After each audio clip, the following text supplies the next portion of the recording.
जमीन से 480 फीट ऊंचे 4500 साल पुराने इस पिरामिड के अंदर ऐसा क्या था जिसको सिर्फ देखने के लिए रिसर्चर्स ने एक रोबोटिक कैमरा पिरामिड के अंदर भेजा। एक जगह पर आकर रोबोटिक कैमरा रुक गया क्योंकि अब उसके सामने पत्थर का एक स्लैब था। रिसर्चर्स का मानना था कि इस स्लैब के पीछे जरूर कोई ऐसा राज छुपा है जो पिछले 4500 सालों से दफन है।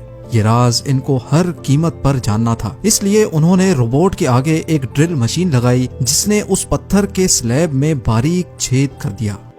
अब इस छेद के अंदर एक कैमरा भेजा गया जिसने स्लैब के उस पार एक ऐसा मंजर देखा जो पिछले 4500 सालों से किसी ने भी नहीं देखा था। जेम टीवी की वीडियोस में एक बार फिर से खुशामदीद। नाजरीन, मिस्र यानी इजिप्ट में टोटल 138 ऊंचे तरीन पिरामिड्स मौजूद हैं जिन्होंने पिछले हजारों सालों से दर्जनों अर्थक्वेक्स और कई खतरनाक तूफान का सामना किया, लेकिन मजाल है इनमें से कोई एक भी इधर से उधर हुआ हो। इनमें से सबसे ऊंचा और बड़ा pyramid the great pyramid of Giza कहलाता है और इस पिरामिड की बेस का एरिया 13 एकर्स है। यानी इस पिरामिड के अंदर हैरत अंगेज तौर पे एक दो नहीं बल्कि पूरी 9 फुटबॉल फील्ड्स आराम से फिट आ सकती हैं। एक एस्टीमेट के हिसाब से इस पिरामिड में टोटल 23 लाख बड़े बड़े पत्थरों का इस्तेमाल हुआ, जिनमें से कई पत्थरों का वजन 50 टन भी था। अगर इसके टोटल वजन का अंदाजा लगाया जाए तो इस पिरामिड का वजन 60 लाख टन है, जो 12 बुर्ज खलीफा के वजन के बराबर बनता है।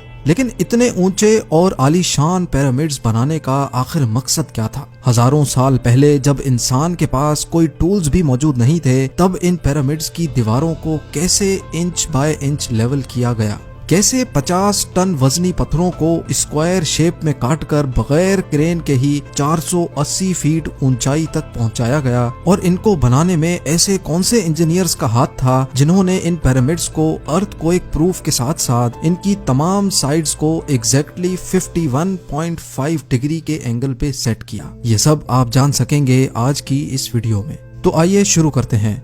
Challenge number 1। कई सदियों से मुख्तलिफ रिसर्च टीम्स इस पिरामिड की कंस्ट्रक्शन टेक्निक जानने के लिए सर जोड़कर बैठी थीं कि आखिर इस पिरामिड की हर side exactly north, south, east और वेस्ट पे बगैर कंपास के कैसे सेट की गई होंगी। कई एक्सपर्ट्स का मानना है कि उस टाइम के आर्किटेक्ट्स ने सबसे पहले ऐसी जमीन तलाश की होगी जो लाखों टन वजनी पत्थरों का वजन झेल सके। उसके बाद पोलर स्टार्स यानी वो सितारे जिनकी मदद से अर्थ के पोल्स का पता पड़ता है, उनकी मदद से पिरामिड की हर शिकार कई सालों के बाद एक्सपर्ट्स ने इस मिस्ट्री को भी सॉल्व कर दिया। इजिप्शियंस ने ग्रेनाइट को इतनी सफाई से एक ऐसे आरे से काटा था जिसके दांत ही नहीं थे। जी हाँ, बगैर दांतों वाले इस आरे के दोनों साइडों पर वजन डालकर इसको ग्रेनाइट पर चलाया जाता था और बीच में बजरी डाली जाती थी। एक्सपर्ट्स का मानना है कि इस तरीके से इतने बड़े पत्थर को काटने में 4 महीनों का वक्त लग जाता था।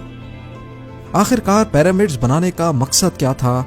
इन पिरामिड्स को बनाने में कितने मजदूर एक ही वक्त में काम करते थे? और रोबोटिक कैमरा ने जब पिरामिड के अंदर पत्थर के स्लैब में सुराख किया तो उसके अंदर वो कौन सा मंजर देखा गया जो पिछले 4500 सालों से किसी ने भी नहीं देखा था? ये सब और इससे भी ज्यादा आप जान सकेंगे इस वीडियो के पार्ट 2 में। आप लोगों के प्यार भरे कमेंट्स और लाइक्स का बेहद शुक्रिया। मिलते हैं वीडियो के अगले शानदार पार्ट में।